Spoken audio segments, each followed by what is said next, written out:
Chấp tay con nguyện Phật trời, cho tâm con sáng, một đời bình an.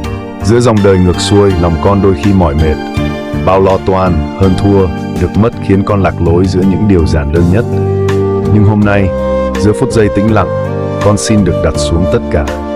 Chấp tay con nguyện, không cầu giàu sang phú quý, chẳng mong vinh hoa quyền thế, chỉ mong tâm con mãi sáng như ánh đèn trong đêm tối, soi đường cho con đi giữa cuộc đời đầy biến động. Xin cho con đủ lòng bao dung để tha thứ, đủ kiên nhẫn để không vướng bận những sân si nhỏ nhặt. Xin cho con biết trân trọng những điều bình dị quanh mình, một mái nhà ấm áp, những người thân yêu luôn bên cạnh, một ngày mới bắt đầu với nụ cười an nhiên.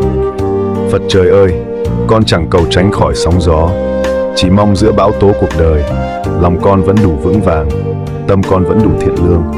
Dẫu thế gian có đổi thay, con vẫn giữ được một tấm lòng thanh thản, một đời bình an.